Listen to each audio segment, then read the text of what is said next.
Hello and welcome to this episode of All Monsters Go to Space. So if you've been watching recently, you'll know that we've been covering vampires and werewolves. But what about the vampire and werewolf hybrids, which we see featured in films like the Underworld franchise? Are there any present in mythology? Well, let me start off by saying that vampires and werewolves we see in the movies are very different to how they are in legend, something I've covered in great detail in previous videos, which I'll leave links to at the end of this one. But just to briefly recap, you see, vampires with their origins in Romanian and Greek legend were more like mindless, bloodthirsty zombies than the articulate creatures that we know them as today. They didn't even burst into flames in sunlight, as this was something started in the 1922 film Nosferatu. And as for werewolves, they were even more different. They didn't change under the light of a full moon, but could change at any time they wished. You also wouldn't become a werewolf from a bite. These werewolves of legend would change fully into wolves, much larger than a normal wolf, not the bipedal half-man, half-wolf that we see in films today, as all of these werewolf tropes were started in the 1935 Universal film, The Werewolf of London. At this point I should mention that the idea of battling vampires and werewolves that we see in films like Van Helsing and Underworld, and even the comedy horror What We Do in the Shadows, is not in line with the mythology, as in the Middle Ages, vampires, werewolves and even witches were seen as agents of Lucifer, existing only to bring humanity down to its knees, and therefore were on the same side. But here's where things get really interesting, as before the movies and their rules for these creatures got somewhat set in stone, the mythology between the two would blend into each other, with some types of Romanian vampires being able to change into wolves or dogs, and in the Middle Ages in France, where werewolves were more prominent in the folklore, when a person was found murdered but not mauled by an animal,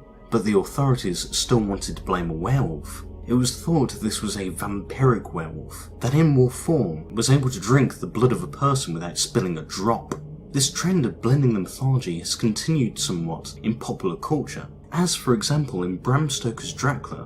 When Dracula first arrives on British shores, he changes into a black dog. This was taken even further in the 1992 film adaptation Bram Stoker's Dracula, where Dracula changes into a full-on werewolf. Plus, as I said before, in the 1935 Werewolf of London, lycanthropy is passed from person to person through a bite, something associated with vampires in folklore and not werewolves. A very interesting fact is that the 1981 Universal film American Werewolf in London was inspired when John Landis witnessed a burial of a supposed vampire in Romania. Let's not also forget that vampires and werewolves in the movies have a lot of the same weaknesses, like Silver and the Cross. But we still haven't answered our original question: are there any vampire and werewolf hybrids in myth? Well, for this we must head over to the Philippines, where we have a whole host of varied mythical monsters called Aswang, like the Mamanango, which were seen as being females capable of separating their upper torso and sprouting bat-like wings to feed on pregnant women, with a long straw-like tongue. Other Aswang were shapeshifters, capable of taking the form of many different animals. There are even Aswang, like the Tikbalang. These were creatures with a human body but the head of a horse. So we'll cover these different variations of Aswang in more detail in later videos. But the Aswang that is important to this one today is one that came about in Filipino folklore during the Spanish occupation, which are Aswang that in the day would be human, but at night would grow long hair over their bodies, sprout bat-like wings, and even their faces would change into something like a dog or a wolf. They also had a long tongue used for feeding on human blood, with their saliva even able to liquefy organs, so they could consume those as well. But there was hope, as these Aswang could be kept at bay or even harmed with silver, garlic or the cross, as well as salt and ginger. So as you can see, this creature is a full combination of vampire and werewolf. But what is their origin? Well, when the Spanish began ruling over the Philippines in the 1500s,